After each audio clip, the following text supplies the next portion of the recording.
Река, которая на протяжении тысячелетий давала жизнь и процветание, теперь находится на грани исчезновения. Если тебе кажется, что падение Евфрата касается только стран Ближнего Востока, ты глубоко ошибаешься. Мы тоже испытаем на себе последствия этой катастрофы. Но что же на самом деле приводит к пересыханию некогда полноводной реки, и какую роль в этом играет Библия? Обязательно смотри ролик до конца, чтобы узнать ответы на эти вопросы. Приятного просмотра! Наше путешествие начинается с загадочной истории, которая разворачивается вдоль берегов Евфрата, древней реки, веками питавшей цивилизации на западе Азии. Эта река, некогда источник жизни и процветания, сегодня оказывается в центре событий, которые перекликаются с древними пророчествами о конце времен и явлении Антихриста. Представьте себе погружение в тайны, скрытые веками под волнами Евфрата, когда его некогда могучие воды стремительно отступают, обнажая древние секреты. Это не просто исторический эпизод, это реальность, которую мы наблюдаем сегодня. На протяжении тысячелетий Евфрат был жизненной артерией, даровавшей жизнь землям Турции, Сирии и Ирака, обеспечивая водой более 60 миллионов человек. Основной приток реки идет с восточных турецких гор, где весной и летом тают снега. Вода, устремляясь вниз, превращается в мощные потоки, затапливая окрестные земли. Это ежегодное половодье стало основой для жизни людей, которые тысячелетиями зависели от щедрости реки. Они научились предугадывать ее разливы и использовать их себе во благо, считая наводнение даром природы. Однако недавние исследования Аризонского университета выявили тревожную тенденцию. Объем реки сократился более чем на 60%. Что же стоит за этим загадочным явлением? Ирак, одна из стран, по территории которой протекает Евфрат, особенно остро ощущает нехватку воды. Люди с древности понимали ценность этой реки и строили продуманные ирригационные системы, превращавшие пустыни в плодородные земли.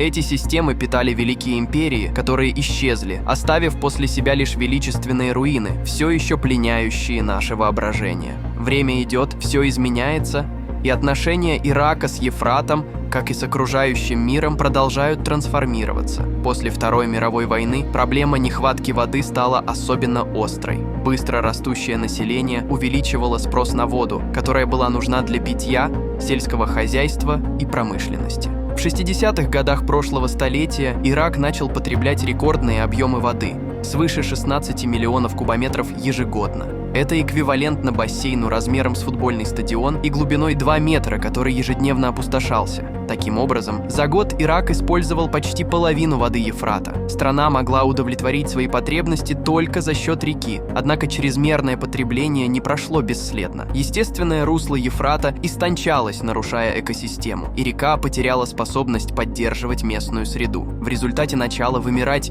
дикая природа. Перед Ираком встала критическая задача – как удовлетворить растущие потребности в воде, не разрушая окружающую среду? Эта дилемма подтолкнула ученых, инженеров и политиков к поиску инновационных решений, направленных на рациональное использование воды и совершенствование системы орошения. Уже в середине 60-х годов Сирия и Турция начали строительство мощных плотин, таких как плотина Тапков в Сирии и Кибан в Турции. Даже если эти проекты будут полностью реализованы, прогнозы говорят, что к концу века спрос на воду превысит объемы, которые сможет дать Евфрат. Эта река, будучи колыбелью цивилизации и источником жизни в регионе, продолжает играть важную роль, обеспечивая людей водой и поддерживая торговые пути. Евфрат, несущий свои воды тысячелетиями, сегодня сталкивается с современным миром, где человек ускоряет ритм жизни, разрушая запасы пресной воды. Путешествие этой великой реки не ограничивается Ираком. Оно продолжается, соединяясь с другим древним потоком – Тигром. Этот союз, известный как Шат-эль-Араб, объединяет силу двух великих рек,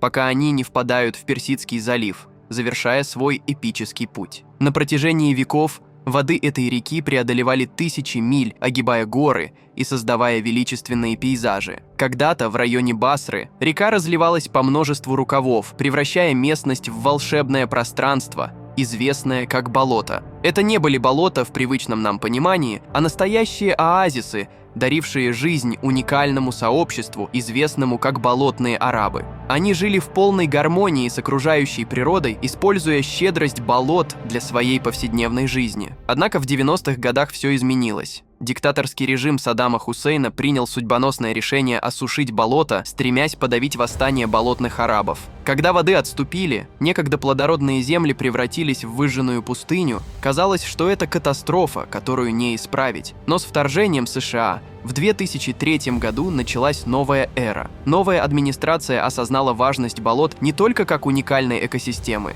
но и как культурного наследия. Решение об осушении болот было отменено, и началась масштабная работа по их восстановлению. Однако вернуть болотам их былую славу оказалось непростой задачей. Ефрат сильно обмелел, и только лодки с плоским дном могли рискнуть отправиться в путь по его водам. Эти лодки способны двигаться даже по самым мелким участкам, но их возможности ограничены. Они не могут пройти дальше города Хит, расположенного на высоте 53 метра над уровнем моря, который стал непреодолимой преградой для судоходства. Путешествие до болот – это долгий и сложный путь вверх по течению длиной около 2000 километров. Кстати, интересный факт. Река Ефрат упоминается в Библии и связывается с древними пророчествами. В книге Бытия она названа среди 4 рек, вытекающих из Эдема, и была обозначена как граница обетованной земли, которую Бог обещал Аврааму и его потомкам. А в книге пророка Иеремии содержатся еще более загадочные пророчества. Он предсказывал, что воды Вавилона сыграют судьбоносную роль в будущих событиях. Согласно древним предсказаниям, такие великие реки, как Ефрат, однажды иссохнут, что станет результатом человеческого поклонения идолам. И в наше время мы действительно видим, как уровень воды в реках Ефрат и Тигр заметно падает, что заставляет задуматься. Не исполняется ли сейчас это древнее пророчество? Это событие, по мнению многих людей, действительно перекликается с библейскими предсказаниями. В книге Откровений описывается осушение Великой реки как знак приближения конца времен. Как говорил Иисус в Евангелии от Матфея: «Будьте готовы, ибо Сын Человеческий придет в час, когда не ждете». И еще одна загадка. Таинственная пещера, обнаруженная у берегов Ефрата, вызывает множество теорий. Одни считают ее остатками древней цивилизации, другие полагают, что пещера ведет к месту заключения 4 ангелов, о которых говорится в Откровениях. Согласно библейскому пророчеству, освобождение этих ангелов станет началом апокалиптических событий, когда 6-й ангел затрубит в трубу и раздастся приказ освободить их из уз в великой реке Ефрат. Однако это лишь малая часть предсказаний, связанных с Ефратом, ведь эта река имеет особое значение и в исламской религии. В Коране и хадисах пророка Мухаммада упоминается, что эта река связана с райским источником, и вокруг нее произойдут важнейшие события, в том числе предсказанная битва Армагеддон, финальный конфликт,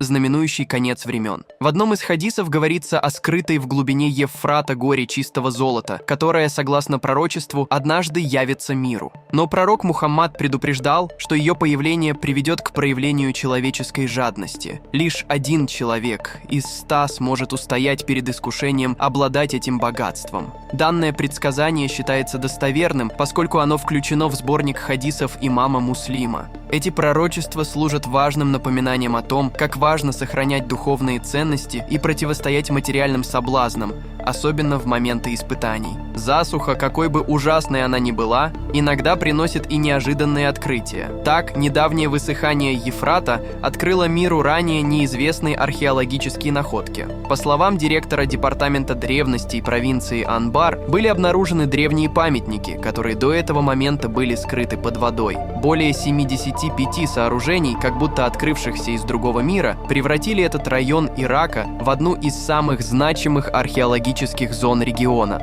Находки, сделанные во время раскопок, открыли нам окно в прошлое и позволили заглянуть в миры, существовавшие здесь более 3000 лет до нашей эры. Здесь оставили свои следы такие великие цивилизации, как шумеры и римляне, знаменитые своим культурным наследием и величием. Но это лишь часть истории. Среди обитателей этих мест были также древние еврейские общины, каждая из которых могла бы поведать свою уникальную историю. Засуха подарила исследователям шанс добраться до ранее недоступных мест, скрытых под водами. Одним из таких открытий стал холм, украшенный дохристианскими могильными камнями, которые словно выгравированы на поверхности земли, создавая ощущение, будто ты попадаешь в капсулу времени, где оживает древняя история. Также В 2022 году произошло событие, поразившее весь мир. Воды озера, удерживаемого плотиной на Евфрате в Восточной Сирии, начали стремительно отступать, открыв под собой тайну, спрятанную веками. Это было похоже на то, будто река сама решила раскрыть секрет, который хранила с незапамятных времен.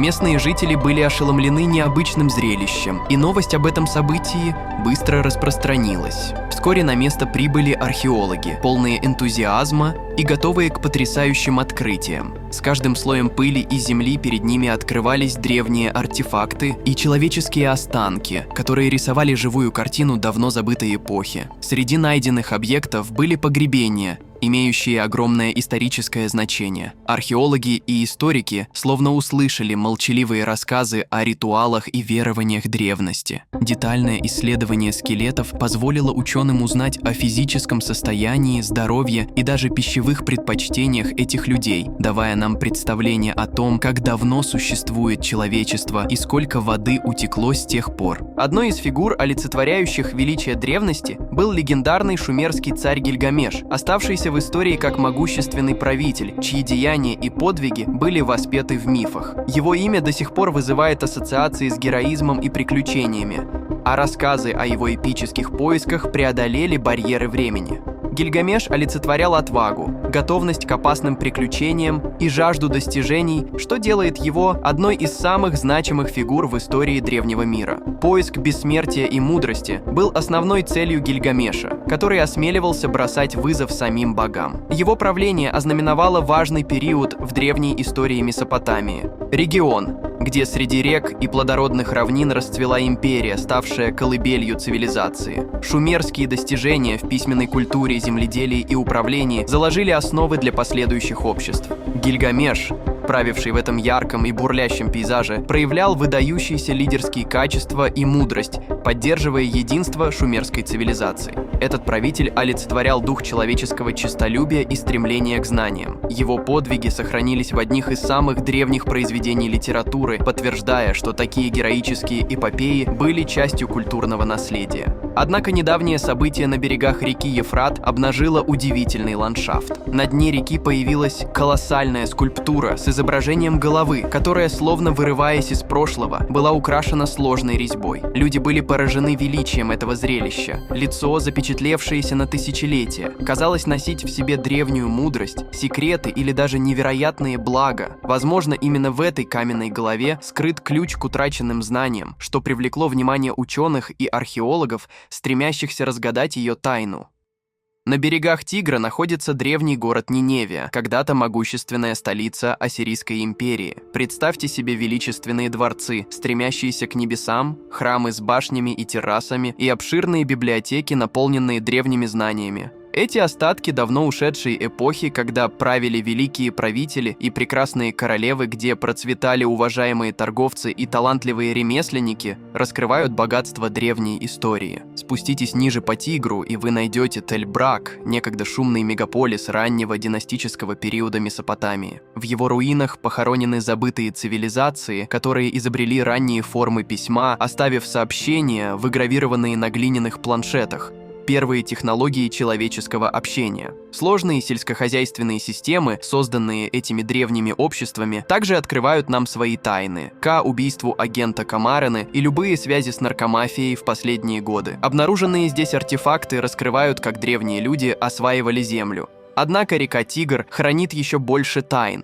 Ее долины насыщены архитектурными ансамблями, которые поражают своим величием. Остатки шумерской, аккадской и вавилонской цивилизаций включают величественные зиккураты, многослойные культовые сооружения, которые считались жилищем богов и прерывали горизонт. Сложные гробницы и дворцы позволяют нам заглянуть в повседневную жизнь людей, населявших эти земли тысячи лет назад. Увы, эти древние памятники, обнаженные из-под воды, становятся уязвимыми и могут разрушаться под воздействием ветра и сухого климата. Мы рискуем навсегда утратить мастерскую резьбу, замысловатые детали и драгоценные артефакты. Археологи, преданные своему делу, усердно трудятся над раскрытием этих сокровищ. Они понимают, что древние артефакты несут не только свидетельство прошлого, но и помогают сохранить наше культурное наследие, узнать, кто мы и откуда пришли. Осушение Евфрата – ключевой момент в нашей истории. Мы должны сделать все возможное, чтобы избежать подобных серьезных экологических проблем в будущем. Кстати, какое открытие вам больше всего запомнилось? Мне, например, открытие новых вакансий в нашей команде. Мы ищем сценаристов, дикторов, монтажеров и креативных продюсеров для наших роликов. Заинтересовались? Тогда переходите по ссылке в описании и оставляйте заявку. Спасибо за просмотр!